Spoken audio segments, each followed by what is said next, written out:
10월 유신 헌법을 이제 통과시키고 미국의 이 여러 남자 가지 눈치를 지금 신나게 박정희 정권을 까고 있습니다.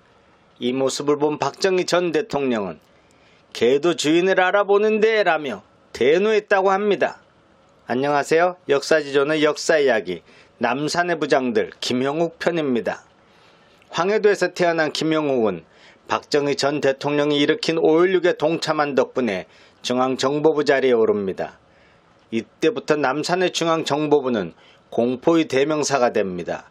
동베를린 간첩단 사건, 통일혁명당 사건, 인민혁명당 사건 등을 수사하며 그의 잔인함이 드러났으며 심지어는 야당 원내 총무였던 김영삼에게 질산 테러를 감행하는 등 무수한 정적들을 만들어냈습니다.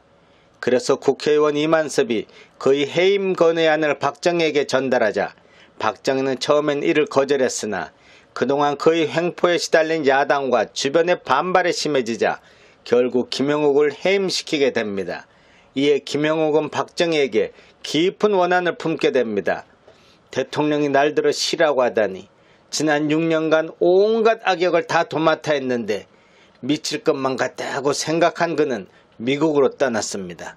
1977년 박동선의 코리아 게이트 사건이 터지자 미국 하원의 프레이저 청문회에 나가 박정희 정권의 비밀스러운 사건들을 거침없이 폭로하였고 김형욱 해고록이란 책까지 펴내려고 합니다.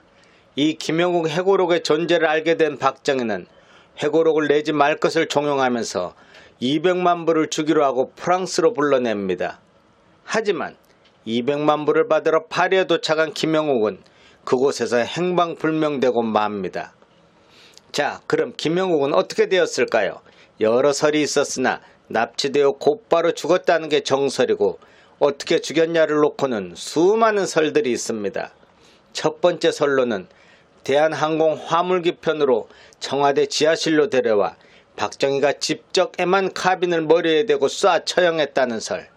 두 번째는 차지철을 경호실 주도로 납치 후 폐차장 폐착에 산채로 넣어서 살해했다는 설. 세 번째는 중앙정보부 요원들이 납치 스위스 제네바 근교에서 살해하였고 그 시체를 파리까지 옮긴 뒤 외교 화물로 위장하여 한국으로 공수했다라는 설. 네 번째는 카지노 마피아들에게 살해되었다는 설.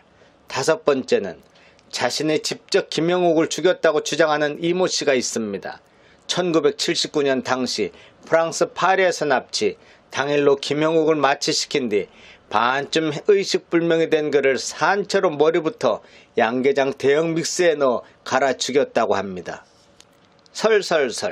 설들만 난무한 가운데 2005년 마침내 정식 조사에 들어갔는데 국정원 과거사 진실위는 전 중앙정보부장 김재규의 지시로 권총으로 암살당했다는 김형욱 실종 사건에 대한 조사 결과를 발표합니다. 당시 프랑스 공사 겸 중앙정보부 프랑스 거점장을 겸하고 있었던 이상렬은 김재규의 명령을 받고 중앙정보부 요원으로 현지에서 프랑스어를 배우고 있던 A와 B 요원 그리고 10만 불을 주고 고용한 동유럽 출신 암살자 2명을 고용해서 자신에게 돈을 빌려달라는 김형욱에게 전주를 소개시켜주겠다며 상제리제 거리에서 만나기로 하고 유인합니다.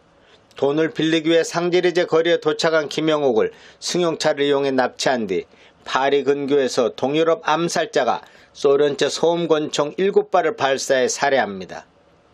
하지만 이 발표도 미진하다고 하는 등 말이 많은 가운데 오히려 미진한 결과가 사람들의 상상력을 자극, 이번에 이병헌, 곽도원, 이희준들로 남산의 부장들이란 영화를 만들었다고 하니 이 사건의 결말을 어떻게 내릴지 사뭇 궁금합니다. 재미있게 보셨다면 좋아요와 구독 부탁드립니다. 감사합니다.